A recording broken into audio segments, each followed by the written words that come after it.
Hey, good mornings, everybody. Happy Tuesday. It's Daryl here. It is bright and freaking early, man. It's 3 a.m. here in Connecticut on the East Coast. I've been wanting to talk about this subject for some time now. As a matter of fact, I did a video about 5 days ago, and I was trying, by the title I used, I was trying to get a conversation going, but sometimes things just don't work out like I planned. I did a video about 5 days ago about, I think the title I originally put was, huge tattooed cop stops me and questions me.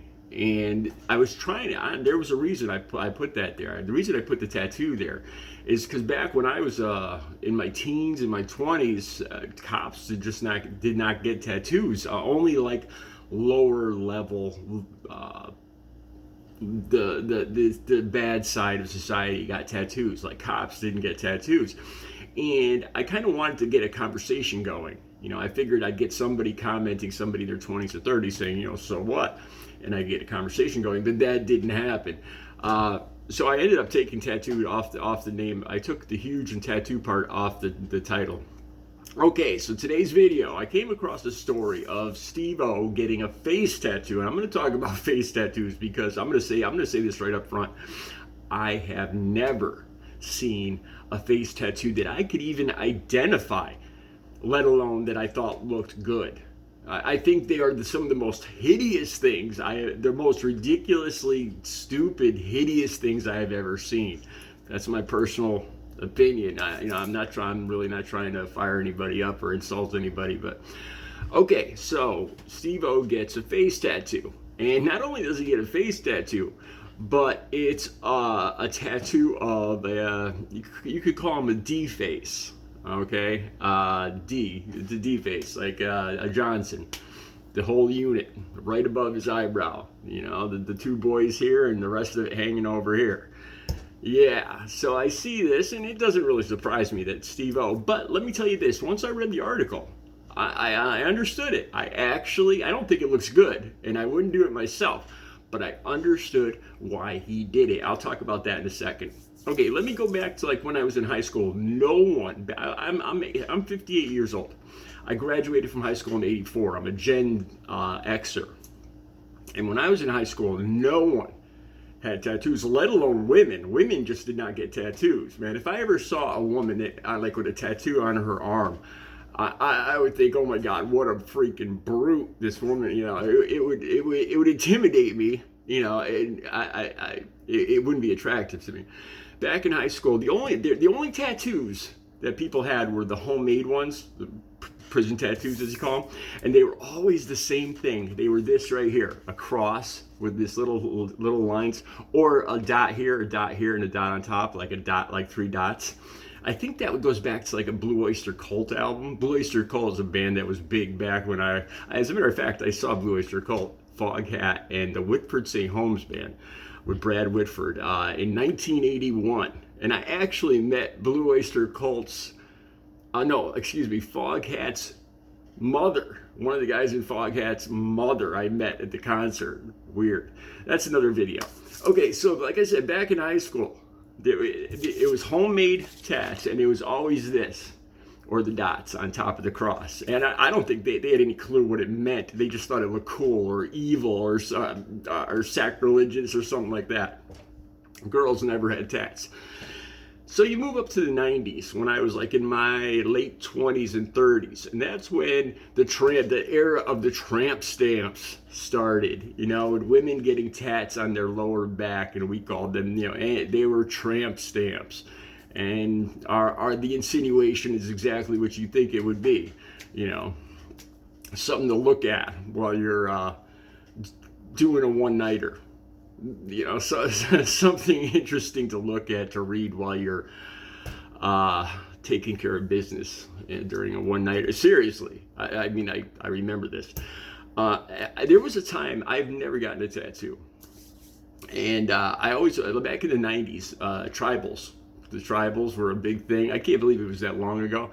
And I always wanted to get a tribal here. Like I wanted to get, because I'm part Native American, I wanted to get, you've probably seen this. It's popular by now. Back then it wasn't. It was like 2 eagle heads, like with the beaks locked, going around the arm. And I remember seeing the barbed wire tat for the first time now. And everybody and their brother and their daughters had the barbed wire tattoos back in the 90s. Okay, nobody had sleeve tattoos, full sleeve tattoos. I think, the only maybe like a drummer here or a rock star there. I don't think I saw a full sleeve tattoo unless it was like, a motorcycle club member or maybe somebody in a band up until 2000. So in the 1990s, I don't think I ever saw it. Now everybody and their brother and their sister has full sleeve tattoos.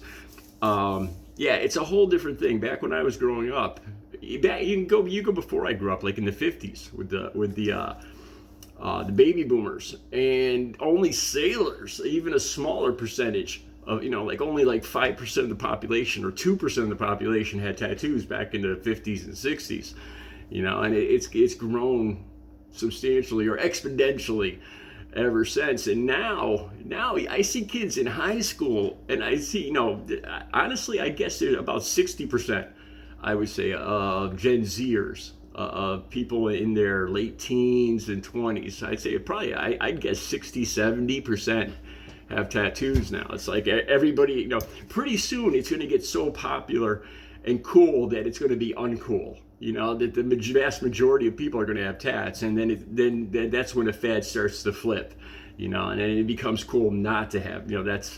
Once you get my age, you start to see that. At first it's like, oh, it's new and it's cool, and then it gets bigger and bigger and bigger, and then it kind of flips, and then everybody has them and they're no longer cool. And I think we're approaching the flip point pretty soon. Okay. Now let's talk about face tattoos. Okay, personally, man, I don't get it. I've never gotten a tattoo. I'm always honest with you guys. Like I say, this is my confessional. And the honest reason, I've always had the urge to get one. But I'm gonna be honest, if I dig down deep and I tell you guys, the honest truth in here, why I've never got a tattoo, is because I'm too arrogant. I'm too conceited. I like my body too much. I do. I like my face. I think I'm good looking, and my arms have always been like probably my best feature. Going all the way back to high school, my biceps. I've always had big biceps, and they've gotten noticed. They still get noticed now by women. And I don't want to mar them. I don't know. I don't know if because part of me knows I'm an artist, and I know that with the right ink, it could make it better. It could accentuate, a good feature, except for the face. I just don't understand. I don't. It's not religious. It's not sociological. It's not political. It's just I just don't get why people would mar their faces. And here's the other thing. Like I said, I have never been able to identify like Post Malone. He's part of this story because he did the tat for Steve-O. He's the one that the link will be right down below, so you could actually watch the video of Steve-O. I'll put it right on top from TMZ. And he's the one that did the tat. And Post Malone's a decent looking dude. I'm no judge of the other guys, but he's a decent looking dude, I guess. And I just never understood this. I'm like, why did this guy do this to his face? I've seen Post Malone for a good 10 years now. I think I first saw him when he was on Ghost Adventures with Zach Baggins, like 10 years ago, at least. And I could never identify. To me, it just looks like dirt. It looks like just mishmash, crap on his face. I don't get it. For the life of me, man, I don't think it looks cool. I think it looks like the person has mental health issues. Really, but that's the opinion of an old guy, a Gen Xer. Okay, so here's the thing. Steve-O talked about why he got this tattoo, and at first I'm like, oh my god, the guy's what else would you expect from a guy who nailed his goods to a board with a 2x4, or his ear he nail it. He did something to he nailed his ear to a 2x4. This is I've been in the hospital a lot of times. I've gotten stitches and broken bones, but I've never done it on purpose, or I've never done it because I never did it knowing that I was going to get hurt, where the odds were that I was going to get hurt. I did it to tempt fate and not get hurt. I just, I think Steve-O's got like something missing upstairs. And so when I saw this, it didn't really surprise me. But he said he's doing this for his art, and I'm an artist. And people have asked me before, like I painted stuff. I painted a nude woman upside down. Just a black. I could show it to you guys sometime. It's a black. I still have it in the other room. Black, and she's upside down, long hair on the floor, and her feet are up like on something. And people always ask me, why is she upside down? And I said, because I'm the artist, because that's the way I see it in my head. The other day I put a post on Facebook and I explained how art just amazes me, because all my art, I've done hundreds of paintings, and I've never done it from a picture.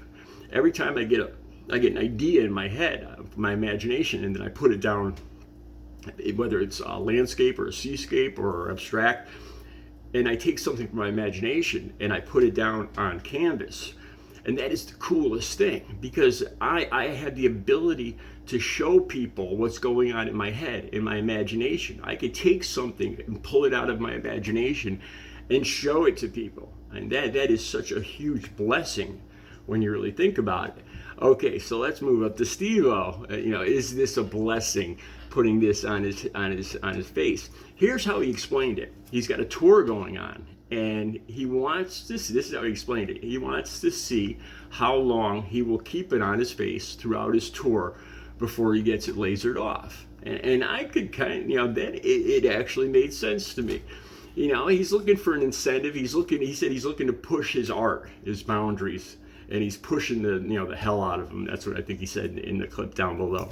And I can get that, because I'm all about pushing boundaries. Every day I do videos where, I'm never sure if they're going to get taken down or they're going to get monetized or not. I like talking about things that I'm not supposed to talk about, that are taboo. I've always been drawn to that, stuff I'm not supposed to do. We call it rebellious, call it whatever. But I've always been drawn to things, except for putting a Johnson on my face or anything. I don't get it. I don't get why somebody would put a tattoo. For the life of me, like Post Malone, man. Tell me why. Tell me, if you're a woman and you think Post Malone looks sexy with these tattoos, please, please, please, please comment. Hit me in the comments and tell me why. Explain it to me. Is it is it a rebel thing? Is that what it is? So anyway, like I said, so the way he explained it, Steve-O explained this about pushing his art, it clicked with me. I was like, okay, and I actually, when I first saw this, I'm like, oh my God, he's just a moron. He's an idiot. He's actually got like I don't want to call it a death wish, but he's all about just beating himself up. But when I heard him say that about pushing his art and seeing how long he could keep, and it's a way to get through the tour. It's a way to make every day of the tour interesting, because you still have it on your face, and it's a new reaction every night. And it's something new to talk about. Now, I totally got it. When he said that about pushing his art and seeing how long he could keep it throughout his tour, it just totally clicked with me. It's like, I understand why he's doing this. I get it. And it's kind of cool, and I'm going to watch. I'm actually going to stay tuned to see how long he keeps it. And if he actually gets it, I'm willing to bet. Here's my bet. I bet he's going to keep it long after his tour. I bet you he's going to keep it. I bet he's going to keep it for over a year. Okay? That's just my gut feeling. We'll see. All right. Let me know what you guys think, please. Let me know what you think about face tattoos. Have a good Tuesday.